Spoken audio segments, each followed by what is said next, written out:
ನಮಸ್ಕಾರ. ಆರೋಗ್ಯ ಸಂಚಿಕೆ ಕಾರ್ಯಕ್ರಮಕ್ಕೆ ನಿಮಗೆಲ್ಲರಿಗೂ ಪ್ರೀತಿಪೂರ್ವಕ ಸ್ವಾಗತ. ಇತ್ತೀಚಿನ ದಿನಗಳಲ್ಲಿ ಪ್ರಮುಖವಾಗಿ ಕ್ಯಾನ್ಸರ್ ಪ್ರಕರಣಗಳ ಸಂಖ್ಯೆ ಹೆಚ್ಚಾಗ್ತಾ ಇದೆ. ಅದೇ ರೀತಿ ಚಿಕಿತ್ಸಾ ವಿಧಾನದಲ್ಲೂ ಹೊಸ ಸುಧಾರಣೆಗಳು, ಹೊಸ ಬದಲಾವಣೆಗಳು, ಅತ್ಯಾಧುನಿಕ ಚಿಕಿತ್ಸಾ ವಿಧಾನಗಳನ್ನು ಕೂಡ ಈಗ ಪರಿಚಯಿಸಲಾಗ್ತಾ ಇದೆ. ನಮ್ಮ ಹೆಮ್ಮೆಯ ಒಂದು ಕಿದ್ವಾಯಿ ಸ್ಮಾರಕ ಕ್ಯಾನ್ಸರ್ ಸ್ಮಾರಕ ಗ್ರಂಥಿ ಆಸ್ಪತ್ರೆಯಲ್ಲೂ ಕೂಡ ಹಲವು ಚಿಕಿತ್ಸಾ ವಿಧಾನಗಳಿದ್ದಾವೆ. ಈ ಒಂದು ನಮ್ಮ ಇವತ್ತಿನ ಕಾರ್ಯಕ್ರಮದಲ್ಲಿ ಕಿದ್ವಾಯಿ ಕ್ಯಾನ್ಸರ್ ಸ್ಮಾರಕ ಗ್ರಂಥಿಯ ಮೆಡಿಕಲ್ ಆಂಕಾಲಜಿ ವಿಭಾಗದ ಪ್ರಾಧ್ಯಾಪಕರು ತುಂಬ ಮುಖ್ಯಸ್ಥರಾದಂತಹ ಡಾಕ್ಟರ್ KN ಲೋಕೇಶ್ ಅವರು ನಮ್ಮ ಕಾರ್ಯಕ್ರಮಕ್ಕೆ ಬಂದಿದ್ದಾರೆ. ಡಾಕ್ಟರ್, ಕಾರ್ಯಕ್ರಮಕ್ಕೆ ನಿಮಗೆ ಆತ್ಮೀಯ ಸ್ವಾಗತ. ಕ್ಯಾನ್ಸರ್ ಪ್ರಕರಣಗಳು ಹೆಚ್ಚಾಗ್ತಾ ಇದೆ. ಒಂದು ಆಶಾಕಿರಣ ಅಂತಂದರೆ ಹೊಸ ಚಿಕಿತ್ಸಾ ವಿಧಾನಗಳು ಬರ್ತಾ ಇರೋದು ಕೂಡ ಒಂದು ರೀತಿ ಎಲ್ಲೋ ಒಂದು ಕ್ಯಾನ್ಸರ್ ರೋಗಿಗಳಿಗೆ ಒಂದು ರೀತಿ ನಿರಾಳ ತರುವಂಥ ಒಂದು ಪರಿಸ್ಥಿತಿ ಈಗ ನಿರ್ಮಾಣ ಆಗಿದೆ. ಈಗ ಮೂಲಭೂತವಾಗಿ ಡಾಕ್ಟ್ರೆ, ಕ್ಯಾನ್ಸರನ್ನು ಹೇಗೆ ಪತ್ತೆ ಮಾಡ್ತಾರೆ? ಅದಕ್ಕೆ ಹೊಸ ಆಧುನಿಕ ಅತ್ಯಾಧುನಿಕ ಒಂದು ಪರೀಕ್ಷಾ ವಿಧಾನಗಳು ಯಾವುದು ಅಂತ? ಎಲ್ಲರಿಗೂ ನನ್ನ ನಮಸ್ಕಾರಗಳು. ಸೊ ಫಸ್ಟು ಕ್ಯಾನ್ಸರ್ ಸಿಮ್ಟಮ್ಸ್ ಅಂತ ಇದ್ದಾವೆ, ಅದೆಲ್ಲ ನೀವಾಗಲೇ ತುಂಬ ಸಲ ಕೇಳ್ಪಟ್ಟಿದ್ದೀರಾ. ಸೊ ಅದ್ರ ನಂತರ ನಾವೇನು ಮಾಡಬೇಕು ಅಂತ ನಾನು ಇವಾಗ ಹೇಳೋಕ್ಕೆ ಇಷ್ಟಪಡ್ತೀನಿ. ಕ್ಯಾನ್ಸರ್ ಅಂತ ನಾವು ಕಂಡುಹಿಡಿಬೇಕು ಅಂದರೆ ಫಸ್ಟು ನಾವು ಬಯಾಪ್ಸಿ ಅಂತ ಮಾಡಬೇಕಾಗುತ್ತೆ. ಬಯಾಪ್ಸಿ ಅಂದರೆ ಏನು? ಆ ಕ್ಯಾನ್ಸರ್ ಗಡ್ಡೆಯಲ್ಲಿ ಒಂದು ಸಣ್ಣ ತುಂಡು ತೆಗೆದುಕೊಂಡು ಅದನ್ನು ಮೈಕ್ರೋಸ್ಕೋಪಲ್ಲಿಟ್ಟು ನಾವು ನೋಡ್ತೀವಿ. ಅದು ನೋಡಿದಾಗ ಅದು ನಮಗೆ ಗೊತ್ತಾಗುತ್ತೆ ಇದು ಕಾರ್ಸಿನೋಮನ, ಲಿಂಫೋಮನ, ಸಾರ್ಕೋಮನ, ಮೆಲನೋಮನ, ಆ ಥರ ಡಿಫ್ರೆಂಟ್ ಕ್ಯಾನ್ಸರ್ಸ್ ಇದ್ದಾವೆ. ಈ ಬಯಾಪ್ಸಿಯಿಂದ ನಾವು ಮೈಕ್ರೋಸ್ಕೋಪಲ್ಲಿ ನೋಡಿದಾಗ ಅದು ನಮಗೆ ಗೊತ್ತಾಗುತ್ತೆ ಯಾವ ಥರ ಅಂತ. ಸೊ ಅಷ್ಟಲ್ದಿರ ನಾವು ಅದರಲ್ಲಿ ಫರ್ದರ್ ಕರೆಕ್ಟಾಗಿ ಡಯಾಗ್ನೋಸ್ ಆಗಬೇಕು ಅಂದರೆ ನಮಗೆ ಇಮ್ಯುನೋಹಿಸ್ಟೋಕೆಮಿಸ್ಟ್ರಿ ಅಂತ ಮಾಡ್ತೀವಿ ನಾವು. ಸೊ ಇಮ್ಯುನೋಹಿಸ್ಟೋಕೆಮಿಸ್ಟ್ರಿಯಲ್ಲಿ ಕೆಲವು ಆಂಟಿಜನ್ ಆಂಟಿಬಾಡಿ ರಿಯಾಕ್ಷನ್ಸ್ ಇರ್ತವೆ, ಕೆಲವು ಟ್ಯೂಮರ್ಗೆ ಆ ಥರ ಟೆಸ್ಟ್ ಮಾಡಿ ನಾವು ನಿಖರವಾಗಿ ಇದು ಏನು ಕ್ಯಾನ್ಸರ್ ಅಂತ ನಾವು ಇಮ್ಯುನೋಹಿಸ್ಟೋಕೆಮಿಸ್ಟ್ರಿಯಲ್ಲಿ ನಮಗೆ ಕರೆಕ್ಟಾಗಿ ಗೊತ್ತಾಗುತ್ತೆ. ಸೊ ಅದಲ್ದಿರ ನಾವು ಬಯಾಪ್ಸಿ ಆದಮೇಲೆ ಇವಾಗ ತುಂಬ ಅತ್ಯಾಧುನಿಕ ಪರೀಕ್ಷೆಗಳು ಬಂದಿದ್ದಾವೆ. ಅದರಲ್ಲಿ ಇಂಪಾರ್ಟೆಂಟ್ ಯಾವುದು ಅಂದರೆ ನೆಕ್ಸ್ಟ್ ಜನ್ರೇಷನ್ ಸೀಕ್ವೆನ್ಸಿಂಗ್ ಅಂತ ಹೇಳ್ತೀವಿ ನಾವು. ಆ ನೆಕ್ಸ್ಟ್ ಜನ್ರೇಷನ್ ಸೀಕ್ವೆನ್ಸಿಂಗ್ ಅನ್ನೋ ಟೆಸ್ಟ್ ನಾವು ಮಾಡಿ ಅದರಲ್ಲಿ ಯಾವ ಥರ ಮ್ಯುಟೇಷನ್ಸ್ ಇದೆ ಟ್ಯೂಮರಲ್ಲಿ ಅಂತ ತಿಳ್ಕೊಂಡು ಅದಕ್ಕೆ ನಾವು ಕರೆಕ್ಟಾಗಿ ಟ್ರೀಟ್ಮೆಂಟ್ ಕೊಟ್ಟರೆ ರೋಗ ತುಂಬ ಚೆನ್ನಾಗಿ ಗುಣಮುಖ ಆಗುತ್ತೆ. ಅದ್ರ ಬಗ್ಗೆ ನಾನು ಟಾರ್ಗೆಟೆಡ್ ಥೆರಪಿ ಬಂದಾಗ ಎಕ್ಸ್ಪ್ಲೈನ್ ಮಾಡ್ತೀನಿ. ಅತ್ಯಾಧುನಿಕ ಮುಂದಿನ ಪೀಳಿಗೆಯ ಹೊಸ ತಂತ್ರಜ್ಞಾನ, ಹೊಸ ಪರೀಕ್ಷಾ ವಿಧಾನಗಳು ಕೂಡ ಈಗ ಪರಿಚಯಿಸಿರುವಂಥದ್ದು ಒಳ್ಳೆ ಬೆಳವಣಿಗೆ ಅಂತ ಹೇಳ್ತಾ ಇದ್ದೀರಾ. ಈಗ ಚಿಕಿತ್ಸಾ ವಿಧಾನಗಳು, ಅತ್ಯಾಧುನಿಕ ಚಿಕಿತ್ಸಾ ವಿಧಾನಗಳು ಏನು, ಯಾವುವು, ಹೇಗೆ ಅಂತ? ಕ್ಯಾನ್ಸರ್ ಅಂದಮೇಲೆ ಚಿಕಿತ್ಸೆ ವಿಧಾನಗಳು ಈಗಾಗಲೇ ನಿಮಗೆಲ್ಲ ಗೊತ್ತಿರೋ ಹಾಗೆ ಸರ್ಜಿಕಲ್ ಆಂಕಾಲಜಿ ಅಂತ ಇದೆ, ಶಸ್ತ್ರಚಿಕಿತ್ಸೆ ಅದು. ಮತ್ತೊಂದು ಮೆಡಿಕಲ್ ಆಂಕಾಲಜಿ, ಅದು ವೈದ್ಯಕೀಯ ಗ್ರಂಥಿ ಶಾಸ್ತ್ರಚಿಕಿತ್ಸೆ. ಮತ್ತೊಂದು ರೇಡಿಯೇಷನ್ ಆಂಕಾಲಜಿ ಅಂದರೆ ವಿಕಿರಣ ಚಿಕಿತ್ಸೆ. ಈ ಥರ ಮೂರಿದ್ದಾವೆ. ಇದು ಬಿಟ್ಟು ಎಂಡ್ ಸ್ಟೇಜ್ ಆಫ್ ಕ್ಯಾನ್ಸರ್ ಪೇಷಂಟ್ಗೆ ಪ್ಯಾಲಿಯೇಟಿವ್ ಕೇರ್ ಅಂತ ಹೇಳ್ತೀವಿ, ಅದು ಕೂಡ ಇದೆ. ಸೊ ಅದರಲ್ಲಿ ನನ್ನ ಸ್ಪೆಷಾಲಿಟಿ ಬರೋವಂಥದ್ದು ಮೆಡಿಕಲ್ ಆಂಕಾಲಜಿ ಅಂತ. ಸೊ ಯಾವುದೇ ಟ್ಯೂಮರ್ ಬಂದರೂ ನಾವು ಈ ಮೂರು speciality surgical, medical, radiation, oncologist ಹತ್ರ ಒಪಿನಿಯನ್ ತೊಗೊಂಡು ಟ್ಯೂಮರ್ ಬೋರ್ಡ್ ಅಂತ ಇರುತ್ತೆ, ಅದರಲ್ಲಿ ಡಿಸ್ಕಷನ್ ಮಾಡಿ ಕರೆಕ್ಟಾಗಿ ಟ್ರೀಟ್ಮೆಂಟ್ ಮಾಡಿದ್ರೆ ಒಂದು ರೋಗಿಗೆ ಒಳ್ಳೆ ಕರೆಕ್ಟಾಗಿ ಸರಿಯಾದ ಟ್ರೀಟ್ಮೆಂಟ್, ಚಿಕಿತ್ಸೆ ಸಿಗೋ ಚಾನ್ಸಸ್ ಚೆನ್ನಾಗಿರುತ್ತೆ ಅಂತ. ಎಸ್ ಡಾಕ್ಟರ್, ಈಗ ವೈದ್ಯಕೀಯ ಗ್ರಂಥಿ ಶಾಸ್ತ್ರದಲ್ಲಿ ಲಭ್ಯ ಇರುವಂಥ ಚಿಕಿತ್ಸಾ ವಿಧಾನಗಳು ಯಾವುದು, ಹೇಗೆ ಅಂತ? ಸರಿ, ಮೆಡಿಕಲ್ ಆಂಕಾಲಜಿ ಅಂದರೆ ವೈದ್ಯಕೀಯ ಗ್ರಂಥಿ ಶಾಸ್ತ್ರ ಅಂತ ಬಂದಾಗ ನಮ್ಮಲ್ಲಿ ಏನೇನು ವಿಧಾನಗಳಿದೆ ಅಂದರೆ ಒಂದು ಕೀಮೋಥೆರಪಿ, ಮತ್ತೊಂದು ಟಾರ್ಗೆಟೆಡ್ ಥೆರಪಿ, ಅದು ಈಗ ಹೊಸದಾಗಿ ಬಂದಿರೋದು. ಸೊ ಇನ್ನೊಂದು ಇಮ್ಯುನೋಥೆರಪಿ, ಅದು ಇನ್ನೂ ಹೊಸದಾಗಿ ಇನ್ನೂ ಈಗ ಬಂದಿದೆ, ಈಗ ಒಂದು 5 ವರ್ಷದಿಂದ ಇದೆ. ಮತ್ತು ಹಾರ್ಮೋನಲ್ ಥೆರಪಿ, ಅದು ತುಂಬ ಹಳೆಯ ಚಿಕಿತ್ಸೆ, ಬಟ್ ಕೆಲವು ಕಾಯಿಲೆಗಳಿಗೆ ಅದು ಬಹಳ ತುಂಬ ಗುಣಮುಖ ಮಾಡುತ್ತೆ. ಈ ಥರ 4 ನಮಗೆ ಆಪ್ಷನ್ಸ್ ಮೆಡಿಕಲ್ ಆಂಕಾಲಜಿಯಲ್ಲಿ ಇದ್ದಾವೆ. ಕಿಮೋಥೆರಪಿ ಅಂತ ಅಂದರೆ ಏನು, ಅದನ್ನು ಹೇಗೆ ನೀಡಲಾಗುತ್ತೆ, ಅದರ ಚಿಕಿತ್ಸಾ ವಿಧಾನಗಳು ಹೇಗೆ, ಅದರ ಸ್ವರೂಪ ಹೇಗಿರುತ್ತೆ ಅಂತ? ಸೊ ಕೀಮೋಥೆರಪಿ ಅಂದರೆ ನಾನೀಗ ಒಂದು ಜನರಲ್ ಆಗಿ ಹೇಳ್ತೀನಿ. ಈಗ ಕೀಮೋಥೆರಪಿ ಅಂತ ಅದಕ್ಕೆ ಮುಂಚೆ ಇವಾಗ ಕ್ಯಾನ್ಸರ್ ಏನಾಗುತ್ತೆ, ನಮ್ಮ ಬಾಡಿಯಲ್ಲಿ ಬೆಳೆಯುತ್ತೆ. ಆ ಕ್ಯಾನ್ಸರ್ ಬೆಳೆದಾಗ ಕ್ಯಾನ್ಸರ್ ಜೊತೆಗೆ ನಾರ್ಮಲ್ ಸೆಲ್ಸು ಇರುತ್ತೆ ಸುತ್ತಮುತ್ತ. ಸೊ ಕೀಮೋಥೆರಪಿ ಅಂದರೆ ಏನು, ನಾವು ಒಂದು ಬಾಂಬ್ ಹಾಕ್ದಂಗೆ. ಸೊ ಆ ಬಾಂಬ್ ಹಾಕಿದ್ರೆ ಏನಾಗುತ್ತೆ, ಕ್ಯಾನ್ಸರ್ ಸೆಲ್ ಕೂಡ ನಾಶವಾಗುತ್ತೆ, ಜೊತೆಗೆ ಸುತ್ತಮುತ್ತ ಇರೋ ನಾರ್ಮಲ್ ಸೆಲ್ಸ್ ಕೂಡ ತೊಂದರೆಗೊಳಗಾಗುತ್ತೆ. ಸೊ ನಮಗೆ ಕ್ಯಾನ್ಸರ್ ಸೆಲ್ ನಾಶ ಆಗೋದ್ರಿಂದ ಏನಾಗುತ್ತೆ, ನಮ್ಗೆ ಚೆನ್ನಾಗಿ ಕ್ಯಾನ್ಸರ್ ಕಂಟ್ರೋಲಿಗೆ ಬರುತ್ತೆ, ಒಳ್ಳೆ ಎಫೆಕ್ಟ್ ಸಿಗುತ್ತೆ. ಸೊ ಜೊತೆಗೆ ನಮ್ಮ ಸುತ್ತಮುತ್ತ ಇರೋ ನಾರ್ಮಲ್ ಸೆಲ್ಸ್ ಕೂಡ ತೊಂದರೆ ಒಳಪಡೋದ್ರಿಂದ ಸೈಡ್ ಎಫೆಕ್ಟ್ ಅಂತ ಆಗುತ್ತೆ. ಸೊ ಅದು ಆ ಥರ ನಾರ್ಮಲ್ ಸೆಲ್ಗೂ ತೊಂದರೆ ಮಾಡುತ್ತೆ, ಸುತ್ತಮುತ್ತ ಇರೋ ನಾರ್ಮಲ್ ಸೆಲ್ ಮತ್ತು ಕ್ಯಾನ್ಸರ್ ಸೆಲ್ ಕೂಡ ತೊಂದರೆ ಆಗುತ್ತೆ. ಸೊ ಎರಡೂ ಸೇರಿ ಸ್ವಲ್ಪ ನಮಗೆ ಎಫೆಕ್ಟ್ ಸಿಗುತ್ತೆ, ಬಟ್ ಸೈಡ್ ಎಫೆಕ್ಟ್ ಕೂಡ ಜಾಸ್ತಿ ಇರುತ್ತೆ ಕಿಮೊಥೆರಪಿಯಲ್ಲಿ. ಓಕೆ, ಕೂದಲು ಉದುರೋದು ಈ ಥರದ್ದು ಅದು ಮತ್ತೆ ಅಡ್ಡ ಪರಿಣಾಮಗಳು. ಒಂದು ಕಿಮೊಥೆರಪಿ ನಾವು ಕೊಟ್ಟಾಗ ಏನಾಗುತ್ತೆ, ಅದು ಸ್ವಲ್ಪ ಬ್ರೈನ್ ಸೆಂಟರ್ಗೆ ಅಫೆಕ್ಟ್ ಮಾಡಿ ವಾಕರಿಕೆ, ವಾಂತಿ ಬರೋ ಥರ ಮಾಡುತ್ತೆ, ನಾಸಿಯಾ ವಾಮಿಟಿಂಗ್ ಅಂತೀವಿ. ಮತ್ತು ನಮ್ಮ ದೇಹದಲ್ಲಿ ತುಂಬ ಫಾಸ್ಟಾಗಿ ಬೆಳೆಯೋ ಸೆಲ್ಸ್ ಅಂದರೆ ಯಾವುದು, ಕೂದಲು ದಿನ ಬೆಳೆಯುತ್ತೆ, ಉಗುರು ದಿನ ಬೆಳೆಯುತ್ತೆ. ನಮ್ಮ ಬಾಯಿಯಿಂದ ನಾವು ನಮ್ಮ ಹೊಟ್ಟೆ, ಕರಳು ಎಲ್ಲ ನಮ್ಮ ಸೆಲ್ಸ್ ದಿನ ಬೆಳೀತಾ ಇರುತ್ತೆ. ಸೊ ಎಲ್ಲ ಸೆಲ್ಸ್ಗೆ ಇದು ಫಾಸ್ಟಾಗಿ ಅಫೆಕ್ಟ್ ಮಾಡುತ್ತೆ. Fast dividing cells, it affects mainly the fast dividing cells. Cancer is A fast dividing cell, so it affects cancer very well. ಜೊತೆಗೆ ಏನಾಗುತ್ತೆ, ನಾರ್ಮಲ್ ಸೆಲ್ಸ್ ಕೂಡ ಫಾಸ್ಟಾಗಿ ಡಿವೈಡ್ ಆಗೋದು ಕೂದಲು ಮತ್ತು ಉಗುರು ಮತ್ತು ನಮ್ಮ ಬಾಯಿ ಫುಲ್ಲು ಕರಳು, ಈ ಥರ ಎಲ್ಲ ಸೆಲ್ಸ್ಗೂ ಅಫೆಕ್ಟ್ ಮಾಡುತ್ತೆ. ನಾಸಿಯಾ ವಾಮಿಟಿಂಗ್ ಅಂದರೆ ವಾಕರಿಕೆ, ವಾಂತಿ ಆಗ್ಬೋದು, ಕೂದಲು ಉದುರುತ್ತೆ, ಬಾಯಿ ಹುಣ್ಣಾಗುತ್ತೆ, ತುಂಬ ಸುಸ್ತಾಗುತ್ತೆ. ನಮ್ಮ ಬಾಡಿ ಸೆಲ್ಸ್ ಅದು ಡಿವೈಡ್ ಆಗ್ತಾ ಇರುತ್ತೆ ಡೈಲಿ, WBCs ಅದಕ್ಕೂ ಅಫೆಕ್ಟ್ ಮಾಡುತ್ತೆ, ಸುಸ್ತು ಮಾಡುತ್ತೆ. ಈ ಥರ ಅಡ್ಡ ಪರಿಣಾಮಗಳು ಕಂಡುಬರುತ್ತೆ. ಓಕೆ, ಎಸ್ ಡಾಕ್ಟ್ರೆ, ಈಗ ಟಾರ್ಗೆಟೆಡ್ ಥೆರಪಿ ಅಂತ ಹೇಳಿದ್ರಿ ನೀವು, ಅದು ಒಂದು ಚಿಕಿತ್ಸಾ ವಿಧಾನ ಅಂತ. ಟಾರ್ಗೆಟೆಡ್ ಥೆರಪಿಯ ಚಿಕಿತ್ಸಾ ವಿಧಾನದ ಸ್ವರೂಪಗಳು ಹೇಗೆ ಅಂತ? ಹೌದು, ಟಾರ್ಗೆಟೆಡ್ ಥೆರಪಿ ಅಂತ ನಾವು ಯಾಕೆ ಕರಿತೀವಿ ಅಂದರೆ, ಇವಾಗ ನಮ್ಮ ಬಾಡಿಯಲ್ಲಿ ಟ್ಯೂಮರ್ ಬಂದರೆ, ಅದು ಟ್ಯೂಮರ್ ಗಡ್ಡೆ ಬಂದರೆ ನಾವು ಏನು ಮಾಡಬೇಕು, ಆ ಟ್ಯೂಮರ್ ಯಾಕೆ ಬಂದಿದೆ ಅಂತ ನಾವು ಫಸ್ಟ್ ಕಂಡುಹಿಡಿಬೇಕು. ಅದರಿಂದ ನಾವೇನು ಮಾಡ್ತೀವಿ, ನೆಕ್ಸ್ಟ್ ಜನ್ರೇಷನ್ ಸೀಕ್ವೆನ್ಸಿಂಗ್ ಅನ್ನೋ ಟೆಸ್ಟ್ ಮಾಡ್ತೀವಿ. ಅದು ಮಾಡೋದ್ರಿಂದ ನಮ್ಗೇನಾಗುತ್ತೆ, ಆ ಟ್ಯೂಮರಲ್ಲಿ ಯಾವ ಮ್ಯುಟೇಷನ್, ಜೀನಲ್ಲಿ ಯಾವ ಮ್ಯುಟೇಷನ್ ಇದೆ ಅಂತ ಗೊತ್ತಾಗುತ್ತೆ. ನಾವು ಆ ಮ್ಯುಟೇಷನಿಂದ ಅದು ಟ್ಯೂಮರ್ ಆಗಿ ಬೆಳೀತಾ ಇದೆ. ಸೊ ನಾವು ಏನು ಮಾಡಬೇಕು, ಆ ಟ್ಯೂಮರ್ನ ಟಾರ್ಗೆಟ್ ಮಾಡಬೇಕು. ಅದಕ್ಕೆ ಅದನ್ನ ಟಾರ್ಗೆಟೆಡ್ ಥೆರಪಿ ಅಂತ ಹೇಳ್ತೀವಿ ನಾವು, ಟಾರ್ಗೆಟ್ ಮಾಡೋದು. ಸೊ ಅದೇನಂದ್ರೆ ನಾವು ಗನ್ ತಗೊಂಡು ಆ ಮ್ಯುಟೇಷನ್ ಹೊಡೆದಂಗೆ, ನಿರ್ದಿಷ್ಟ ಗುರಿ, ನಿಖರವಾದ ಗುರಿ ಇಟ್ಟರೆ ಆ ಟ್ಯೂಮರ್ ಸೆಲ್ ನಮಗೆ ಸಾಯುತ್ತೆ, ಸುತ್ತಮುತ್ತ ಇರೋದಕ್ಕೆ ತೊಂದರೆ ಅಷ್ಟಾಗೋದಿಲ್ಲ. ಸೊ ಅದು ಟಾರ್ಗೆಟೆಡ್ ಥೆರಪಿ ಅಂತ ಹೇಳ್ತೀವಿ ನಾವು. ಸೊ ಉದಾಹರಣೆ ಸಮೇತ ಹೇಳ್ಬೇಕಾದ್ರು ಅಂದ್ರೆ, ನಾವು ಕಾಮನ್ ಆಗಿ ಬ್ರೆಸ್ಟ್ ಕ್ಯಾನ್ಸರ್ ಅಂತ ಇದೆ. ಸೊ ಆ ಬ್ರೆಸ್ಟ್ ಕ್ಯಾನ್ಸರ್ ಅಲ್ಲಿ HER2 ಅಂತ ಎಕ್ಸ್ಪ್ರೆಷನ್ ಇರುತ್ತೆ ಟ್ಯೂಮರ್ಸ್ ಅಲ್ಲಿ. ಸೊ ಆ HER2 ಎಕ್ಸ್ಪ್ರೆಷನ್ ಇರೋದ್ರಿಂದ ಅದು ಕರೆಕ್ಟಾಗಿ ನಾವು ಟಾರ್ಗೆಟ್ ಮಾಡಿ ಹೊಡೆದ್ರೆ ಆ ಟ್ಯೂಮರ್ ಸೆಲ್ಲು ನಾಶವಾಗುತ್ತೆ. ಆ ಥರ ಅದೇ ಥರ ಲಂಗ್ ಕ್ಯಾನ್ಸರಲ್ಲಿ ಇವಾಗ ತುಂಬ ಟಾರ್ಗೆಟೆಡ್ ಥೆರಪೀಸ್ ಬರ್ತಾ ಇದೆ. ಸೊ ಅದಕ್ಕೋಸ್ಕರ ಲಂಗ್ ಕ್ಯಾನ್ಸರಲ್ಲಿ ನಾವು NGS ಅಂತ ಟೆಸ್ಟ್ ಮಾಡಿ ಯಾವ ಮ್ಯುಟೇಷನ್ ಇದೆ ಅಂತ ತಿಳ್ಕೊಂಡು ಆ ಮ್ಯುಟೇಷನ್ ಕರೆಕ್ಟಾದ ಚಿಕಿತ್ಸೆ ಕೊಟ್ಟರೆ ತುಂಬ ಚೆನ್ನಾಗಿ ಕಾಯಿಲೆನ ಗುಣಪಡಿಸಬಹುದು ಅಂತ. ಅದು ಟಾರ್ಗೆಟೆಡ್ ಥೆರಪಿ ಅಂತ. ಇಲ್ಲಿ ಅಡ್ಡ ಪರಿಣಾಮಗಳು ಇದ್ರೆ ಯಾವ ಥರ ಅಂತ? ಅಡ್ಡ ಪರಿಣಾಮಗಳು ಅಂದರೆ ಇನ್ನೊಂದು ಏನು ಹೇಳ್ತೀವಿ, ಈ ಟಾರ್ಗೆಟೆಡ್ ಥೆರಪಿ ಕೂಡ ನಾರ್ಮಲ್ ಸೆಲ್ಸ್ ಮೇಲೆ ಅಫೆಕ್ಟ್ ಮಾಡ್ಬೋದು. ಸೊ ಅಫೆಕ್ಟ್ ಮಾಡೋದ್ರಿಂದ ಏನಾಗುತ್ತೆ, ಕೆಲವರಿಗೆ ಚರ್ಮ, ಈ ಬಾಡಿಯಲ್ಲಿರೋ ದೊಡ್ಡ ಆರ್ಗನ್ಸ್ ಅಂದರೆ ಒಂದು ಚರ್ಮ, ಆ ಚರ್ಮದ ಗುಳ್ಳೆಗಳು ಬರ್ಬೋದು, ಮತ್ತೊಂದು ಬಾಯಿ ಹುಣ್ಣಾಗ್ಬೋದು, ತುಂಬ ಬೇದಿ ಆಗ್ಬೋದು. ಸೈಡ್ ಎಫೆಕ್ಟ್ ಕಡಿಮೆ ಇರುತ್ತೆ, ಬಟ್ ಸ್ವಲ್ಪ ಇರ್ತವೆ. ಬಟ್ ಅದೆಲ್ಲ ನಾವು ಮ್ಯಾನೇಜಬಲ್ ಅಂತ ಹೇಳ್ತೀವಿ.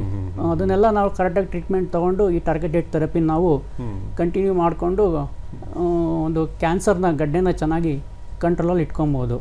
ಇನ್ನೂ ಒಂದು ನಾನು ಟಾರ್ಗೆಟೆಡ್ ಥೆರಪಿ ಹೇಳಕ್ಕೆ ಇಷ್ಟಪಡ್ತೀನಿ. ಸೊ ಅದೇನು ಅಂದರೆ ಆ್ಯಂಟಿಬಾಡಿ ಡ್ರಗ್ ಕಾಂಜುಗೇಟ್ ಅಂತ ಹೇಳ್ತೀವಿ ನಾವೀಗ. ಸೊ ಅದನ್ನು ಏನು ಮಾಡ್ತೀವಿ ನಾವು, ಈ ಟಾರ್ಗೆಟೆಡ್ ಥೆರಪಿ ಅಂದರೆ ನಾನು ಗನ್ ಅಂತ ಹೇಳಿದ್ನಲ್ಲ, ಅದ್ರಲ್ಲಿ ಬುಲೆಟ್ ಇರುತ್ತೆ. ಆ ಬುಲೆಟು ಟಾರ್ಗೆಟ್ ಮಾಡಿ ಟ್ಯೂಮರ್ಗೆ ಹೊಡೆಯುತ್ತೆ. ಸೊ ಆ ಬುಲೆಟ್ಗೆ ನಾನು ಕೀಮೋಥೆರಪಿನ ಒಳಗಡೆ ಅಟ್ಯಾಚ್ ಮಾಡಿರ್ತೀನಿ. ಸೊ ಅವಾಗ ನಾನು ಏನು ಮಾಡ್ತೀನಿ, ಟಾರ್ಗೆಟ್ ಮಾಡಿ ಹೊಡಿತೀನಿ, ಟ್ಯೂಮರ್ಗೆ ಹೋಗಿ ಅದು ಹೊಡೆಯುತ್ತೆ. ಆ ಒಳಗಡೆ ಇರೋ ಕೀಮೋಥೆರಪಿ ಕರೆಕ್ಟಾಗಿ ಆ ಟ್ಯೂಮರ್ ಒಳಗಡೆ ಎಂಟರ್ ಆಗುತ್ತೆ, ಬೇರೆ ಸುತ್ತಮುತ್ತ ಇರೋ ನಾರ್ಮಲ್ ಸೆಂಟ್ರಿಗೆ ಎಂಟರ್ ಆಗಲ್ಲ. ಅವಾಗ ಏನಾಗುತ್ತೆ, ನಿರ್ದಿಷ್ಟವಾದ ಗುರಿ, ಆ ಕೀಮೋಥೆರಪಿ ಕರೆಕ್ಟಾಗಿ ಆ ಟಾರ್ಗೆಟ್ಗೆ ಎಂಟರ್ ಆಗಿ ಆ ಸೆಲ್ನ ಕಿಲ್ ಮಾಡುತ್ತೆ. ಕಿಲ್ ಮಾಡಿದ ತಕ್ಷಣ ಇದು ರಿಲೀಸ್ ಆಗಿ ಸುತ್ತಮುತ್ತ ಇರೋ ಸೆಲ್ಸ್ ಕೂಡ ಅದು ಕಿಲ್ ಮಾಡುತ್ತೆ. So it is A very effective treatment ಅಂತ ಹೇಳ್ತೀವಿ ನಾವು, ಅತ್ಯಾಧುನಿಕ ಚಿಕಿತ್ಸೆ. ಸೊ ಈಗ ತುಂಬ ಪ್ರಯೋಗಗಳು ನಡೀತಾ ಇದೆ ಇದ್ರ ಬಗ್ಗೆ, ಆಂಟಿಬಾಡಿ ಡ್ರಗ್ ಕಾಂಜುಗೇಟ್ ಅಂತ. ಸೊ ಫ್ಯೂಚರ್ ಅಂತ ಹೇಳ್ತೀವಿ ನಾವು, ಅದು ನಮ್ಮ ಫ್ಯೂಚರ್ ಮುಂದಕ್ಕೆ ತುಂಬ ಆ ಥರ ಔಷಧಿಗಳು ನಮಗೆ ಬರೋ ಚಾನ್ಸಸ್ ಜಾಸ್ತಿ ಇದೆ, ಆಂಟಿಬಾಡಿ ಡ್ರಗ್ ಕಾಂಜುಗೇಟ್ಸ್. ಎಸ್ ಡಾಕ್ಟರ್, ಈಗ ಇನ್ನೊಂದು ಇಮ್ಯುನೋಥೆರಪಿ ಬಗ್ಗೆನೂ ನೀವು ಪ್ರಸ್ತಾಪ ಮಾಡಿದ್ರಿ. ಅದು ಹೇಗೆ, ಅದು ಯಾವ ರೀತಿ ಕಾರ್ಯನಿರ್ವಹಿಸುತ್ತೆ, ಯಾವ ರೀತಿ ಚಿಕಿತ್ಸಾ ವಿಧಾನ ಅದು ಅಂತ? ಹೌದು, ಇಮ್ಯುನೋಥೆರಪಿ ಅಂದರೆ ನಮ್ಮ ದೇಹದಲ್ಲಿ ಈಗಾಗಲೇ ರೋಗ ನಿರೋಧಕ ಶಕ್ತಿ ಅಂತ ಇರುತ್ತೆ. ಸೊ ಆ ರೋಗ ನಿರೋಧಕ ಶಕ್ತಿ ಯಾವುದೇ ತರಹ ಇನ್ಫೆಕ್ಷನ್ ಅಥವಾ ಟ್ಯೂಮರ್ ಡೆವಲಪ್ ಆಗೋದಕ್ಕೆ ಬಿಡೋದಿಲ್ಲ. ಓಕೆ. ಸೊ ಆ ರೋಗ ನಿರೋಧಕ ಶಕ್ತಿಯಲ್ಲಿ ತುಂಬ ಇಂಪಾರ್ಟೆಂಟ್ ಅಂದರೆ ಟಿ ಸೆಲ್ಸ್ ಅಂತ ಕರಿತೀವಿ ನಾವು ದೇಹದಲ್ಲಿ. ಈ ಟಿ ಸೆಲ್ಸ್ ಏನು ಮಾಡುತ್ತೆ, ಯಾವುದೇ ಒಂದು ಇನ್ಫೆಕ್ಷನ್ ಆಗಲಿ ಅಥವಾ ಟ್ಯೂಮರ್ ಬಾಡಿಯಲ್ಲಿ ಬೆಳೆದ್ರೆ ಈ ಟಿ ಸೆಲ್ಸ್ ಹೋಗಿ ಅದನ್ನು ಅಟ್ಯಾಕ್ ಮಾಡ್ತವೆ. ಸೊ ಈ ಟಿ ಸೆಲ್ಸ್ ನಮ್ಮ ಸೈನಿಕರು ಅಂತ ಹೇಳ್ಬೋದು ನಾವು. ಈ ಟಿ ಸೆಲ್ಸ್ ನಮ್ಮ ಸೈನಿಕರು ಅಂತ ಯಾಕೆ ಹೇಳ್ತೀನಿ ಅಂದರೆ ಅವೇ ನಮ್ಮನ್ನು ಕಾಪಾಡೋದು ಇನ್ಫೆಕ್ಷನ್ ಅಥವಾ ಟ್ಯೂಮರಿಂದ. ಟ್ಯೂಮರ್ ಬಂದಾಗ ಈ ಟಿ ಸೆಲ್ಸ್ ಏನು ಮಾಡುತ್ತೆ, ಅಟ್ಯಾಕ್ ಮಾಡುತ್ತೆ. ಆದರೆ ಟ್ಯೂಮರ್ ಏನು ಮಾಡುತ್ತೆ, ತುಂಬ ಕಾಂಪನ್ಸೇಟರಿ ಮೆಕ್ಯಾನಿಸಮ್ಸ್ ಅಂತ ಹೇಳ್ತೀವಿ, ಬೇರೆ ಬೇರೆ ಥರ ಮಾರ್ಗ ಕಂಡುಹಿಡ್ಕೊಂಡು ಆ ಟಿ ಸೆಲ್ಸ್ನ ಅವು ಕಂಟ್ರೋಲ್ ಇಟ್ಕೊಳ್ಳುತ್ತೆ ಟ್ಯೂಮರು. ಅವಾಗ ಏನಾಗುತ್ತೆ, ಈ ಟಿ ಸೆಲ್ ಟ್ಯೂಮರ್ನ ಕಿಲ್ ಮಾಡೋದಕ್ಕಾಗೋದಿಲ್ಲ. So suppression of T cells with different pathways ಅಂತ ಕರಿತೀವಿ ನಾವು. ಅದರಲ್ಲಿ PD-L1 ಅಂತ ಇದೆ, PD-1 PD-L1. ಸೊ ಅದು ಇಂಪಾರ್ಟೆಂಟ್ ಪಾತ್ವೇ. ಸೊ ಅದು ಇಮ್ಯುನೋಥೆರಪಿ. ಇವಾಗ ನಾವು ಏನು ಮಾಡಬೇಕು, ಆ ಟ್ಯೂಮರು ಈ ಟಿ ಸೆಲ್ಸ್ನ ಕಂಟ್ರೋಲಲ್ಲಿ ಇಟ್ಕೊಂಡಿದ್ದಾವೆ. ಆ ಕಂಟ್ರೋಲ್ನ ನಾವು ತೆಗಿಬೇಕು. ಅದನ್ನು ಚೆಕ್ ಪಾಯಿಂಟ್ ಅಂತ ಹೇಳ್ತೀವಿ ನಾವು.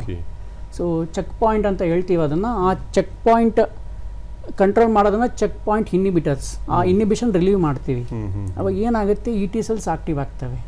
ಈ ಆಕ್ಟಿವ್ ಆಗಿ ಟಿ ಸೆಲ್ಸ್ ಹೋಗಿ ಆ ಟ್ಯೂಬರ್ನ ಕಿಲ್ ಮಾಡುತ್ತೆ.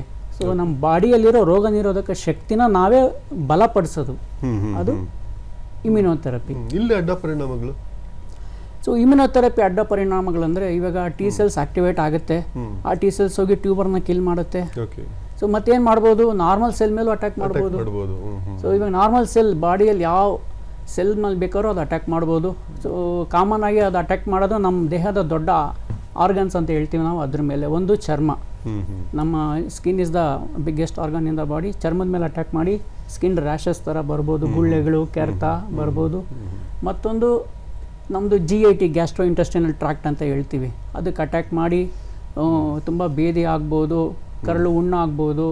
ಸೊ ಈ ಥರ ಎಲ್ಲ ಆಗ್ಬೋದು. ಮತ್ತು ಇನ್ನೊಂದು ನಮ್ಮ ಥೈರಾಯ್ಡ್ ಗ್ಲ್ಯಾಂಡ್ ಇದೆ. ಈಗ ಥೈರಾಯ್ಡ್ ಗ್ಲ್ಯಾಂಡ್ಗೆ ಅಟ್ಯಾಕ್ ಮಾಡಿ ಆ ಥೈರಾಯ್ಡ್ ಗ್ಲ್ಯಾಂಡ್ಗೂ ಕೂಡ ತೊಂದರೆ ಕೊಟ್ಟು ಥೈರಾಯ್ಡ್ ಗ್ಲ್ಯಾಂಡ್ ಸಂಪೂರ್ಣ ನಾಶ ಆಗ್ಬೋದು. ಸಂಪೂರ್ಣ ನಾಶ ಆದಾಗ ಏನಾಗುತ್ತೆ, ನಾವು ಥೈರಾಕ್ಸಿನ್ ರಿಪ್ಲೇಸ್ಮೆಂಟ್ ಲೈಫ್ ಲಾಂಗ್ ಕೊಡಬೇಕಾಗುತ್ತೆ. ಆ ಥರ ಇದು ಯಾವ ಆರ್ಗನ್ ಮೇಲೆ ಬೇಕಾದ್ರೂ ಅಟ್ಯಾಕ್ ಮಾಡ್ಬೋದು. ಇದು ಲಂಗ್ಸ್ ಮೇಲೆ ಅಟ್ಯಾಕ್ ಮಾಡಿದ್ರೆ ನ್ಯೂಮೋನೈಟಿಸ್ ಥರ ಆಗುತ್ತೆ, ಲಿವರ್ ಮೇಲೆ ಅಟ್ಯಾಕ್ ಮಾಡಿದ್ರೆ ಹೆಪಟೈಟಿಸ್ ಥರ ಆಗುತ್ತೆ. ಆ ಥರ ಕಿಡ್ನಿ ಮೇಲೆ ಅಟ್ಯಾಕ್ ಮಾಡಿದ್ರೆ ನೆಫ್ರೈಟಿಸು. ಮತ್ತು ಕೆಲವು ಸಲ ತುಂಬ ಲೈಫ್ ಥ್ರೆಟನಿಂಗ್ ಅಂತ ಹೇಳ್ತೀವಿ, ತುಂಬ ಜೀವಕ್ಕೆ ಕಷ್ಟ ಆಗೋವಂಥದ್ದು, ಹೈಪೋಫೈಸೈಟಿಸ್, ಪ್ಯಾಂಕ್ರೆಟೈಟಿಸ್, ಈ ಥರ ಎಲ್ಲ ಆಗೋ ಒಂದು ಚಾನ್ಸಸ್ ಇರುತ್ತೆ. ಸೊ ಬಟ್ ಅದೆಲ್ಲ ತುಂಬ ಕಡಿಮೆ, ಲೆಸ್ ದೆನ್ 1% ಅಂತ ಹೇಳ್ತೀವಿ. ತುಂಬ ಅಪರೂಪ.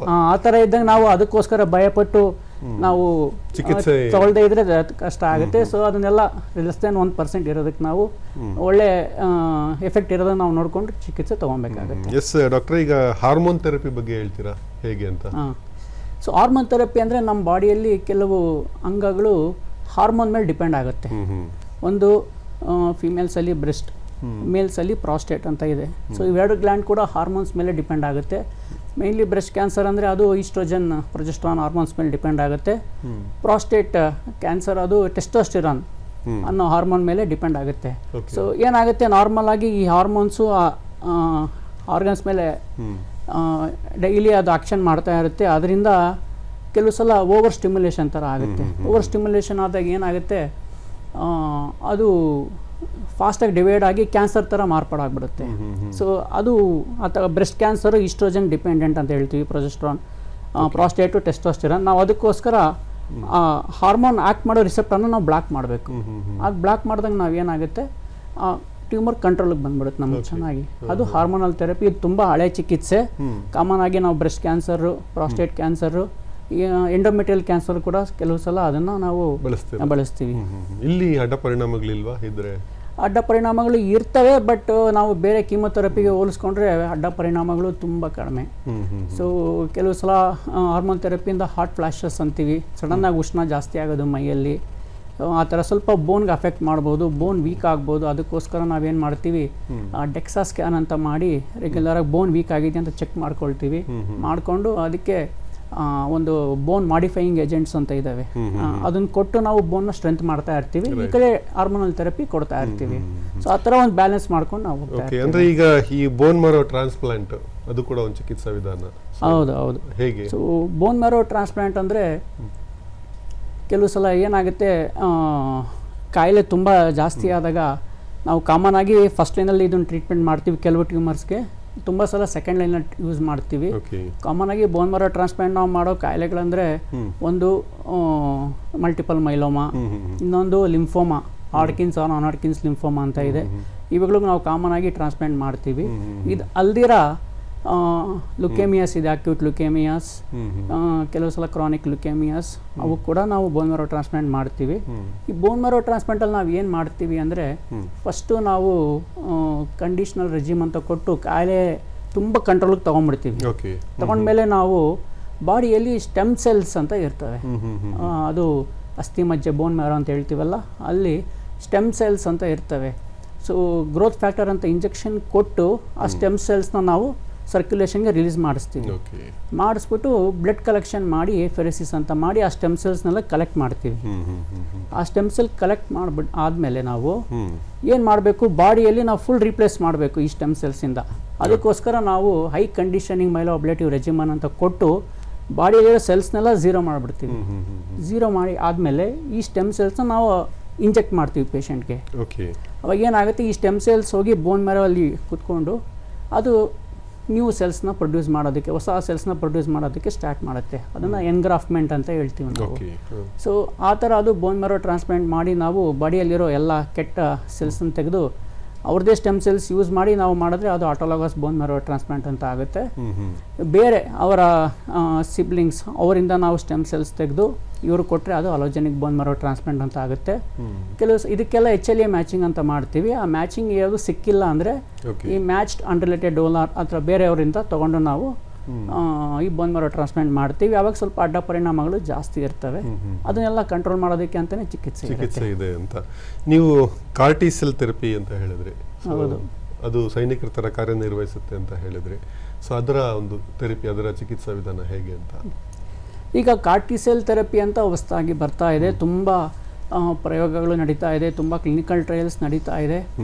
ಈ ಕಾರ್ಟಿ ಸೆಲ್ ಥೆರಪಿ ನಾವು ಇವಾಗ ಸದ್ಯಕ್ಕೆ ಲಿಂಫೋಮಾ ಈ ಕಾಯಿಲೆಗೆ, ಮತ್ತು ಅಕ್ಯೂಟ್ ಲುಕೇಮಿಯಾ ಕಾಯಿಲೆಗೆ, ಮತ್ತು ಮಲ್ಟಿಪಲ್ ಮೈಲೋಮಾ ಕಾಯಿಲೆಗೆ, ಈ ಕಾಯಿಲೆಗೆ ತುಂಬ ಪ್ರಯೋಗಗಳು ನಡೀತಾ ಇದ್ದಾವೆ. ಈ ಕಾರ್ಟಿ ಸೆಲ್ ಥೆರಪಿಯಲ್ಲಿ ನಾವು ಏನು ಮಾಡ್ತೀವಿ, ಪೇಷಂಟ್ ಟಿ ಸೆಲ್ಸ್ ಇರ್ತವೆ, ನಾನು ಹೇಳಿದೆ ಸೈನಿಕರು ಅಂತ. ಈ ಟಿ ಸೆಲ್ಸ್ನ ಲೂಕೋಫೆರೆಸಿಸ್ ಅಂತ ಪ್ರೊಸೀಜರ್ ಮಾಡಿ ಈ ಟಿ ಸೆಲ್ಸ್ನ ಅವ್ರ ದೇಹದಿಂದ ತೆಗಿತೀವಿ.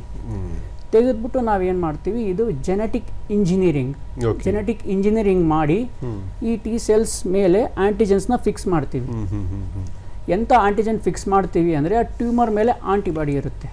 ಸೊ ಏನು ಮಾಡುತ್ತೆ, ನಾವು ಇದು ಕೊಟ್ಟರೆ ಇದು ಆಂಟಿಜನ್ ಟ್ಯೂಮರ್ ಮೇಲಿರೋ ಆಂಟಿಬಾಡಿನ ಅಟ್ಯಾಕ್ ಮಾಡಿ ಟ್ಯೂಮರ್ನ ಕಿಲ್ ಮಾಡುತ್ತೆ. ಸೊ ಆ ಥರ ನಾವು ಆಂಟಿಜನ್ ಅಟ್ಯಾಚ್ ಮಾಡಿದ್ಮೇಲೆ ತುಂಬ ಮಿಲಿಯನ್ಸ್ ಪ್ರೊಡ್ಯೂಸ್ ಮಾಡ್ತೀವಿ, ಲಕ್ಷಾಂತರ ಕೋಟಿಗಟ್ಟಲೆ ಪ್ರೊಡ್ಯೂಸ್ ಮಾಡ್ತೀವಿ ತುಂಬ. ಸೊ ಪ್ರೊಡ್ಯೂಸ್ ಮಾಡಿ ಅದನ್ನು ದೇಹಕ್ಕೆ ಇಂಜೆಕ್ಟ್ ಮಾಡಿದಾಗ ಆ ಟ್ಯೂಮರ್ ಮೇಲೆ ಇರೋ CD19 ಅಥವಾ BCMA ಅನ್ನೋ ಪ್ರೋಟೀನ್ ಅಥವಾ ರಿಸೆಪ್ಟಾರ್ ಮೇಲೆ ಇದು ಆ್ಯಕ್ಟ್ ಮಾಡಿ ಆ ಟ್ಯೂಮರ್ನ ಕಿಲ್ ಮಾಡುತ್ತೆ. Okay, yes doctor. ಈಗ ಕ್ಯಾನ್ಸರು ಈಗ ಜನಸಾಮಾನ್ಯರಿಗೆ ಒಂದು ಕೆಲವು ಸರಿ ಗೊತ್ತಾಗಲ್ಲ, ಕೆಲವು ಸರಿ ಇದಾಗಲ್ಲ. 2ನೇ ಸ್ಟೇಜು, 3ನೇ ಸ್ಟೇಜು, 4ನೇ ಸ್ಟೇಜು, ಅವ್ರ ಸ್ಟೇಜ್ಗಳಂದ್ರೆ ಸಾಮಾನ್ಯ ಜನಗಳಿಗೆ ಗೊತ್ತಾಗಲ್ಲ. ಸೊ ಏನು ಅವ್ರಿಗೆ ಪತ್ತೆ ಹಚ್ಚೋದಕ್ಕೆ ಕ್ಯಾನ್ಸರ್ ಇದೆ ಅನ್ನೋವಂಥದ್ದಕ್ಕೆ ಯಾವ ರೀತಿ ಅವರು ಒಂದು ಇದನ್ನು ಅನುಸರಣೆ ಮಾಡಬೇಕಾಗತ್ತೆ, ಹೇಗೆ ಅಂತ ತಪಾಸಣೆಗೆ ಅವ್ರು ಯಾವ ರೀತಿ ಸಜ್ಜಾಗಬೇಕಾಗತ್ತೆ, ಪ್ರತಿಯೊಬ್ಬರಿಗೂ ಏನು ಇದ್ರ ಬಗ್ಗೆ ಸಂದೇಶ ಕೊಡ್ತೀರಾ, ಹೇಳ್ತೀರಾ ನೀವು ಅಂತ? ಯಾಕೆ ಅಂತಾರೆ, ಈಗ ಎಷ್ಟೋ ಜನ ಈ ಥರದ ಪರೀಕ್ಷೆಗಳನ್ನೇ ಮಾಡಿಸ್ಕೊಳ್ಳಲ್ಲ. ಹೌದು, ತುಂಬಾ ಸಮಸ್ಯೆ ಆದಾಗ ವೈದ್ಯರನ್ನು ನೋಡ್ತಾರೆ ಕ್ಯಾನ್ಸರ್ ವಿಭಾಗದಲ್ಲಿ. ಸೊ ಹೇಗೆ ಅಂತ ಜನಸಾಮಾನ್ಯರ ಅವರ ಪರಿಸ್ಥಿತಿನೇ ಹಂಗಿರುತ್ತೆ. ಸೊ ಹೇಗೆ ಅಂತ? ಹೌದು, ಅದು ತುಂಬ ಕಷ್ಟ ಆಗುತ್ತೆ ಕ್ಯಾನ್ಸರ್ ಕಂಡುಹಿಡಿಯೋದು. ಯಾಕೆಂದರೆ ಎಷ್ಟೊಂದು ಸಲ ಅದು ನಾನ್ ಸ್ಪೆಸಿಫಿಕ್ ಸಿಂಪ್ಟಮ್ಸ್ ಅಂತ ಹೇಳ್ತೀವಿ. ಇದು ಕರೆಕ್ಟಾಗಿ ಇದೆ ಕ್ಯಾನ್ಸರ್ ಸಿಂಪ್ಟಮ್ಸ್ ಅಥವಾ ಅದು ಲಕ್ಷಣಗಳು ನಮ್ಗೆ ಗೊತ್ತಾಗೋದಿಲ್ಲ. ಸೊ ಅವಾಗ ನಾವು ಏನು ಮಾಡಬೇಕು, ಕೆಲವು ಲಕ್ಷಣಗಳು ಕ್ಯಾನ್ಸರ್ ಅಂತಲೇ ಇದ್ದಾವೆ, ಅವನ್ನ ನಾವು ಕಂಡುಹಿಡ್ಕೊಬೇಕು ಫಸ್ಟು. ಸೊ ಆ ಲಕ್ಷಣಗಳು ಫಸ್ಟ್ ಏನು ಅಂದರೆ, ನಾವು ಫೀಮೇಲ್ಸಲ್ಲಿ ಗೊತ್ತು ಸ್ತನ ಕ್ಯಾನ್ಸರ್ ಅಂತ ಇದೆ, ಬ್ರೆಸ್ಟ್ ಕ್ಯಾನ್ಸರು. ಸೊ ಆ ಸ್ತನದಲ್ಲಿ ಯಾವುದನ್ನ ಒಂದು ಗಂಟು ಕಂಡು ಬಂದರೆ ತಕ್ಷಣ ವೈದ್ಯರ ಹತ್ರ ಬರಬೇಕಾಗತ್ತೆ. ಅದಕ್ಕೆ ಕೆಲವು ಸ್ಪೆಸಿಫಿಕ್ ಟೆಸ್ಟ್ಸ್ ಇದ್ದಾವೆ, ಒಂದು ಮ್ಯಾಮೋಗ್ರಾಮು, ಬಯಾಪ್ಸಿ ಅಂತ. ಅದನ್ನೆಲ್ಲ ಮಾಡಿ ಕರೆಕ್ಟಾಗಿ ಕಾಯಿಲೆನ ಕಂಡಿಡ್ಕೊಬೇಕಾಗುತ್ತೆ.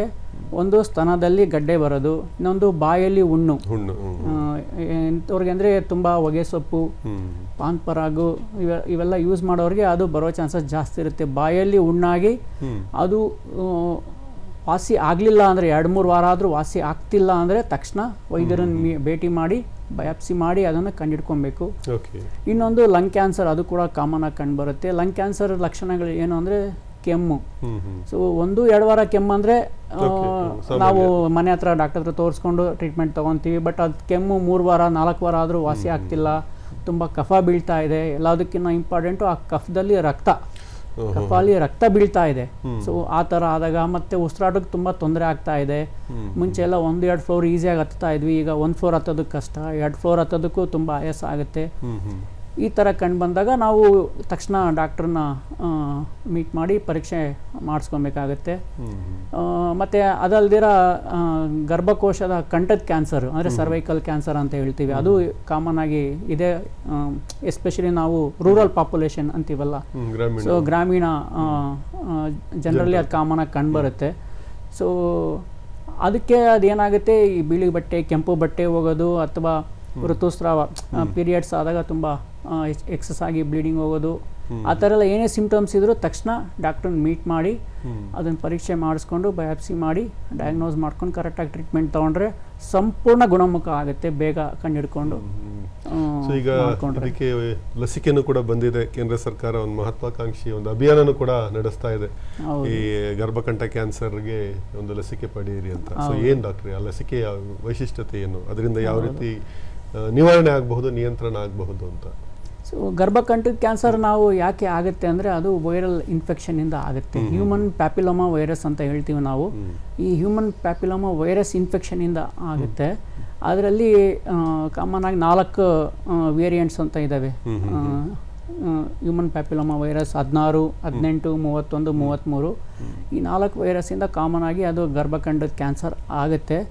ಆ ವೈರಸ್ನ ಪ್ರಿವೆಂಟ್ ಮಾಡೋದಕ್ಕೋಸ್ಕರ HPV ವ್ಯಾಕ್ಸಿನೇಷನ್ ಅಂತ ಇದೆ. ಸೊ ಅದು ಎಲ್ಲ ಹೆಣ್ಣು ಮಕ್ಕಳು ಮದುವೆಗೆ ಮುಂಚೆ 3 ಡೋಸ್ ತೊಗೊಬೇಕಾಗುತ್ತೆ. ಅಂದರೆ 0, 1, 6 ಮಂತ್ಸಲ್ಲಿ ಅದು ತೊಗೊಬೇಕಾಗುತ್ತೆ. ಸೊ ಈಗ ರೀಸೆಂಟ್ ಅಡ್ವಾನ್ಸಸ್ ಏನಾಗಿದೆ ಅಂದರೆ 10ರಿಂದ 14 ವರ್ಷ ಹೆಣ್ಣು ಮಕ್ಕಳಿಗೆ ಒಂದೇ ಡೋಸು ಸಾಕು ಅಂತ ಈಗ ಕ್ಲಿನಿಕಲ್ ಟ್ರಯಲ್ಸಲ್ಲಿ ಪ್ರೂವ್ ಆಗಿದೆ. ಸೊ ಅದಕ್ಕೋಸ್ಕರ ಈಗ ನಮ್ಮ ಕೇಂದ್ರ ಸರ್ಕಾರ ಎಲ್ಲ ಹೆಣ್ಣು ಮಕ್ಕಳಿಗೂ 10ರಿಂದ 14 ವರ್ಷ ವಯೋಮಿತಿಯಲ್ಲಿರೋರಿಗೆಲ್ಲರಿಗೂ HPV ವ್ಯಾಕ್ಸಿನೇಷನ್ ಉಚಿತವಾಗಿ ಕೊಡ್ತಾ ಇದೆ. ಸೊ ಎಲ್ಲ ಹೆಣ್ಣು ಮಕ್ಕಳು ಅದ್ರ ಉಪಯೋಗ ಪಡ್ಕೊಳ್ಬೇಕು. ಅದಲ್ದಿರ ಗಂಡು ಮಕ್ಕಳು ಕೂಡ ಅದನ್ನು ತಗೊಂಡ್ರೆ ಅವ್ರಿಗೂ ಕೂಡ ಆ HPV ರಿಲೇಟೆಡ್ ಕ್ಯಾನ್ಸರ್ಸ್ ಏನಿದ್ದಾವೆ ಅದು ಕೂಡ ಬರೋ ಚಾನ್ಸಸ್ ತುಂಬ ಕಡಿಮೆ ಆಗುತ್ತೆ. ಸೊ ಅದು ಎಲ್ಲ ಸರ್ಕಾರಿ ಆಸ್ಪತ್ರೆಗಳಲ್ಲಿ ಕೊಡ್ತಾ ಇದ್ದಾರೆ ಉಚಿತವಾಗಿ, ಎಲ್ಲರೂ ಕೂಡ ಪಡಿಬೇಕು ಅಂತ ನೀವು ಹೇಳ್ತಾ ಇದ್ದೀರಾ. ಎಸ್ ಡಾಕ್ಟರ್, ಈಗ ಕ್ಯಾನ್ಸರ್ ಅಂತಂದರೆ ಸಾಮಾನ್ಯಕ್ಕೆ ಜನಸಾಮಾನ್ಯರಲ್ಲಿ ಒಂದು ರೀತಿ ಆತಂಕ, ಕಳವಳ, ಭೀತಿ, ಗಾಬರಿ ಆಗೋದು ಈ ಥರದ್ದೆಲ್ಲ ಇರ್ತವೆ. ಅಂದರೆ ಅಲ್ಲಿ ಚಿಕಿತ್ಸಾ ಪದ್ಧತಿಗಳು ಮತ್ತು ಚಿಕಿತ್ಸಾ ವೆಚ್ಚ ಜನಸಾಮಾನ್ಯರಿಗೆ, ಅದು ಬಡವರಿಗಂತೂ ತುಂಬಾ ಇದು ದುಬಾರಿ ಒಂದು ಆತಂಕದ ಪರಿಸ್ಥಿತಿ. ಈ ಕೇಂದ್ರ ಸರ್ಕಾರದ ಒಂದು ಆರೋಗ್ಯ ಯೋಜನೆಗಳು ಇದಕ್ಕೆ ಎಷ್ಟರ ಮಟ್ಟಿಗೆ ಇದಕ್ಕೆ ನೆರವಾಗುತ್ತೆ? ಪ್ರಧಾನಮಂತ್ರಿಗಳ ಆಯುಷ್ಮಾನ್ ಭಾರತ್ ಯೋಜನೆ, ಈ ಥರದ್ದೆಲ್ಲ ಸಾಕಷ್ಟು ಯೋಜನೆಗಳಿದ್ದಾವೆ. ಅದನ್ನು ಯಾವ ರೀತಿ ನಮ್ಮ ಕಿದ್ವಾಯಿ ಸ್ಮಾರಕ ಗ್ರಂಥಿ, ಕ್ಯಾನ್ಸರ್ ಸ್ಮಾರಕ ಗ್ರಂಥಿಯಲ್ಲಿ ಅದನ್ನು ಹೇಗೆ ನೀವು ಅನುಷ್ಠಾನಗೊಳಿಸ್ತಾ ಇದ್ದೀರಾ ಅಂತ? ಹೌದು, ಕೇಂದ್ರ ಸರ್ಕಾರ ಅದಕ್ಕೋಸ್ಕರ ಆಯುಷ್ಮಾನ್ ಭಾರತ್ ಅಂತ ಸ್ಕೀಮ್ ಮಾಡಿದ್ದಾರೆ. ನಮ್ಮ ಸರ್ಕಾರ ಸೇರಿ ಅದನ್ನು ಆಯುಷ್ಮಾನ್ ಭಾರತ್ ಆರೋಗ್ಯ ಕರ್ನಾಟಕ ಅಂತ ಮಾಡಿದೆ. ಸೊ ಅದು ನಮಗೆ ಈ BPL ಕಾರ್ಡ್ ಇರೋ ಎಲ್ಲ ಪೇಷಂಟ್ಗೂ ಕೂಡ 1.5 ಲಕ್ಷದವರೆಗೂ ಒಂದು ಪೇಷಂಟ್ಗೆ ಟ್ರೀಟ್ಮೆಂಟ್ ಉಚಿತವಾಗಿ ಆಗುತ್ತೆ. ಅದರಲ್ಲಿ ಎಷ್ಟು ಒಂದು ಬೇಸಿಕ್ ಟ್ರೀಟ್ಮೆಂಟ್ ಅಂತ ಹೇಳ್ತೀವಿ ನಾವು, ಸರ್ಜರಿ, ರೇಡಿಯೇಷನ್ನು, ಬೇಸಿಕ್ ಕೀಮೋಥೆರಪಿ ಎಲ್ಲ ಕವರ್ ಆಗುತ್ತೆ. ಸೊ ಅದಕ್ಕೋಸ್ಕರ ಯಾವುದೇ ಒಬ್ಬ ರೋಗಿ ಈ ಥರ ಕಾಯಿಲೆ ಬಂದಾಗ ಯಾವುದೇ ಭಯ ಪಡದೆ ಕರೆಕ್ಟಾಗಿ ಬಂದು ಅವರು BPL ಕಾರ್ಡ್ ಮತ್ತು ಆಧಾರ್ ಕಾರ್ಡ್ ತೊಗೊಂಡು ಬಂದು ಹಾಸ್ಪಿಟ್ಲಲ್ಲಿ ತೋರಿಸ್ಕೊಂಡು ಅದರ ಸದುಪಯೋಗ ಪಡಿಸ್ಕೊಬೋದು. ಸೊ ಅವ್ರಿಗೆಲ್ಲ ಆ ಥರದ ಅವಕಾಶ ಇದ್ದಾವೆ. ಅದನ್ನು ಸದ್ಬಳಕೆ ಮಾಡಿಕೊಂಡ್ರೆ ಅವ್ರ ಚಿಕಿತ್ಸೆನೂ ದೊರೆಯುತ್ತೆ, ಅವರ ಜೀವನ ಕೂಡ ಉಳಿಯುತ್ತೆ, ಅವರ ಬದುಕು ಕೂಡ ಸುಗಮ ಆಗುತ್ತೆ ಅಂತ ಹೇಳ್ತೀರಾ. ಅಂದರೆ ಈಗ ಡಾಕ್ಟರ್, ಈ ಕ್ಲಿನಿಕಲ್ ಪ್ರಯೋಗ ಅಂದರೆ ಅದು ಯಾವ ರೀತಿ, ಹೇಗೆ ಅದು ಕಾರ್ಯ ನಿರ್ವಹಿಸುತ್ತೆ ಅಂತ? ನಾವು ಒಂದು ಏನು ಹೇಳಬೇಕು ಅಂದರೆ ಈ ಕ್ಯಾನ್ಸರ್ ತುಂಬ ರಿಸರ್ಚ್ ನಡೆಯುತ್ತೆ. ಯಾಕೆಂದರೆ ಹೊಸ ಕರೆಕ್ಟಾಗಿ ಕೆಲವು ಕ್ಯಾನ್ಸರ್ನ ಇವಾಗೂ ಕ್ಯೂರ್ ಮಾಡೋಕ್ಕೆ ಆಗೋದಿಲ್ಲ. ಸೊ ಅದಕ್ಕೆ ಹೊಸ ಹೊಸ ಪ್ರಯೋಗಗಳು ನಡೀತಾನೆ ಇರ್ತವೆ, ಹೊಸ ಹೊಸ ಡ್ರಗ್ಸ್ ಬರ್ತಾ ಇರ್ತವೆ. ಕೆಲವು ಸಲ ಏನಾಗುತ್ತೆ, ಇವಾಗ ಟಾರ್ಗೆಟೆಡ್ ಥೆರಪಿ, ಇಮ್ಯುನೋಥೆರಪಿ ಅಂತ ನಾನು ಏನು ಹೇಳಿದೆ, ಅವೆಲ್ಲ ಹೊಸದಾಗಿ ಬಂದಿರೋದೆ. ಸೊ ಏನಾಗುತ್ತೆ, ಇವಾಗ ಕ್ಯಾನ್ಸರು ಇವಾಗಿರೋ ಫಸ್ಟ್ ಟ್ರೀಟ್ಮೆಂಟ್ ಕೊಡ್ತಾರೆ, ವಾಸಿ ಆಗುತ್ತೆ, ಮತ್ತೆ ಯಾವಾಗೋ ವಾಪಸ್ ಬರುತ್ತೆ. ಮತ್ತೆ ಏನೋ ಸೆಕೆಂಡ್ ಟ್ರೀಟ್ಮೆಂಟ್ ಕೊಡ್ತೀವಿ, ಇವಾಗಿರೋ ಸೆಕೆಂಡ್ ಟ್ರೀಟ್ಮೆಂಟ್, ಅದಕ್ಕೆ ವಾಸಿ ಆಗುತ್ತೆ, ಮತ್ತೆ ವಾಪಸ್ ಬರುತ್ತೆ, ಮತ್ತೆ ಮುಂದಕ್ಕೆ ನಮಗೆ ಕೊಡೋ ಯಾವ ಟ್ರೀಟ್ಮೆಂಟ್ ಇಲ್ಲ. ಅವಾಗ ನಾವು ಏನು ಮಾಡಬೇಕು, ಈ ಕ್ಲಿನಿಕಲ್ ಟ್ರಯಲ್ಸ್ ಅಂತ ನಡೀತಾ ಇರುತ್ತಲ್ಲ, ಅದಕ್ಕೆ ನಾವು ಎನ್ರೋಲ್ಮೆಂಟ್ ಆದಾಗ ಪೇಷಂಟ್ಗೆ ಟ್ರೀಟ್ಮೆಂಟ್ ಎಲ್ಲ ಫ್ರೀಯಾಗಿ ಆಗುತ್ತೆ. ಮತ್ತು ಮುಂದಕ್ಕೆ ನಮ್ಗೆ ಏನು ಮಾಡಬೇಕು ನಮ್ಗೆ ಗೊತ್ತಿಲ್ಲ ಆ್ಯಕ್ಚುಲಿ. ಸೊ ಅದಕ್ಕೆ ಆ ಒಂದು ಕ್ಲಿನಿಕಲ್ ಟ್ರಯಲ್ಗೆ ಎನ್ರೋಲ್ ಆದರೆ ಆ ಹೊಸ ಡ್ರಗ್ ಏನಿದೆಯೋ ಅದೆಲ್ಲ ಫೇಸ್ 1 ಫೇಸ್ 2 ಅಲ್ಲಿ ಪ್ರೂವ್ ಆಗಿರುತ್ತೆ. ಸೊ ಫೇಸ್ 3 ಒಂದು ಸ್ಟಡಿ ಕರೆಕ್ಟಾಗಿ ಬೇಕಾಗಿರುತ್ತೆ. ಸೊ ಅದಕ್ಕೆ ಎನ್ರೋಲ್ಮೆಂಟ್ ಆದರೆ ಟ್ರೀಟ್ಮೆಂಟ್ ಉಚಿತವಾಗಿ ಆಗುತ್ತೆ, ಕಾಯಿಲೆ ಗುಣಮುಖ ಆಗೋ ಚಾನ್ಸಸ್ ಕೂಡ ಜಾಸ್ತಿ ಇರುತ್ತೆ. ಎಸ್ ಡಾಕ್ಟರ್, ಈ ಲೈಫ್ ಸ್ಟೈಲ್ ಹೇಗಿರಬೇಕು ಅಂತ ಹೇಳ್ತೀರಾ? ಅಂದರೆ ಕ್ಯಾನ್ಸರ್ ಮುಕ್ತ ಸಮಾಜ, ಕ್ಯಾನ್ಸರ್ ಮುಕ್ತ ದೇಶ ನಿರ್ಮಾಣ ಮಾಡಬೇಕು ಅಂತಂದರೆ ನಮ್ಮ ಜೀವನ ಶೈಲಿ, ನಮ್ಮ ಆಹಾರ ವಿಹಾರ ಪದ್ಧತಿಗಳು ಹೇಗಿರಬೇಕು ಅಂತ? ಸೊ ಅಂದರೆ ಇವಾಗ ಏನಾಗಿದೆ, ಎಲ್ಲರಿಗೂ ಸಿಟಿನೇ ಬೇಕು, ನಾವು ನೋಡ್ತಾ ಇದ್ದೀವಿ. ಸೊ ಎಲ್ಲರಿಗೂ ಅರ್ಬನೈಸೇಷನ್ ಅಂತ ಇವಾಗ ತುಂಬ ಆಗ್ಬಿಟ್ಟು ಎಲ್ಲರ ಲೈಫ್ ಸ್ಟೈಲ್ ತುಂಬ ಚೇಂಜಸ್ ಆಗೋಗಿದೆ. ಸೊ ಮುಂಚೆ ಸರ್ವೈಕಲ್ ಕ್ಯಾನ್ಸರ್ ಕಾಮನ್ ಆಗಿ ಕಂಡು ಬರೋದು, ಬಟ್ ಇವಾಗ ಅದು ಬ್ರೆಸ್ಟ್ ಕ್ಯಾನ್ಸರ್ ಆಗಿ ಚೇಂಜ್ ಆಗಿದೆ. ಯಾಕೆ ಅಂದರೆ ಅದು ಅರ್ಬನೈಸೇಷನ್, ಎಲ್ಲರೂ ಸಿಟಿಗೆ ಬರ್ತಾರೆ. ಮುಂಚೆ ಮಾಡಿದಷ್ಟು ವ್ಯಾಯಾಮ ಅಥವಾ ಕೆಲಸಗಳು ಯಾವುದೇ ಥರದ್ದು ಬಾಡಿಗೆ ಇರೋದಿಲ್ಲ. ಸೊ ಏನಾಗುತ್ತೆ, ಬಾಡಿಯಲ್ಲಿ ಹಾರ್ಮೋನಲ್ ಚೇಂಜಸ್ ಆಗುತ್ತೆ. ಹಾರ್ಮೋನಲ್ ಚೇಂಜಸ್ ಆಗಿ ಅದು ಬ್ರೆಸ್ಟ್ ಕ್ಯಾನ್ಸರ್ ರಿಸ್ಕ್ ಜಾಸ್ತಿ ಆಗುತ್ತೆ. ಸೊ ಆ ಥರ ಅದು ಒಂದು. ಮತ್ತು ನಾವು ತಿನ್ನೋ ಆಹಾರ ಪದಾರ್ಥ ತುಂಬ ಹಣ್ಣುಗಳು, ತರಕಾರಿಗಳು ಯಾವತ್ತೂ ಒಳ್ಳೇದು, ಅದೆಲ್ಲರಿಗೂ ಗೊತ್ತಿದೆ. ಬಟ್ ಎಲ್ಲರೂ ಅದನ್ನು ಫಾಲೋ ಮಾಡೋದಿಲ್ಲ. ಜಂಕ್ ಫುಡ್ ಅಂತ ಏನು ಹೇಳ್ತೀವಿ, ಜಾಸ್ತಿ ಯೂಸ್ ಮಾಡ್ತೀವಿ. ಅದರಿಂದ ಏನಾಗುತ್ತೆ, ಒಂದು ಒಬೆಸಿಟಿ ಆಗುತ್ತೆ, ಅದರಿಂದ ಮತ್ತೆ ಹಾರ್ಮೋನಲ್ ಇಂಬ್ಯಾಲೆನ್ಸ್ ಆಗುತ್ತೆ. ಆ ಒಬೆಸಿಟಿಯಿಂದ ಫ್ಯಾಟಿ ಲಿವರ್ ಅಂತ ಆಗುತ್ತೆ, ಅದು ಮತ್ತೆ levers non alcoholic fatty liver disease ಅಂತ ಆಗಿ ಲಿವರ್ ಕ್ಯಾನ್ಸರ್ ಆಗುತ್ತೆ. ಸೊ ಈ ಥರ ತುಂಬ ಕಾರಣಗಳಿರ್ತವೆ. ಎಲ್ಲ ಕಾರಣ ಮೈನ್ ಇಂಪಾರ್ಟೆಂಟ್ ಅಂದರೆ ಇದು ಅರ್ಬನೈಸೇಷನ್ ಮೈನ್, ಅದರಿಂದನೇ ಚೇಂಜಸ್ ಕಂಡು ಬರುತ್ತೆ. ಮತ್ತು ನಾವು ಹ್ಯಾಬಿಟ್ಸ್ ಅಂತ ಹೇಳ್ತೀವಿ, ಪಾನ್ ಪರಾಗು, ಹೊಗೆ ಸೊಪ್ಪು, ಸ್ಮೋಕಿಂಗ್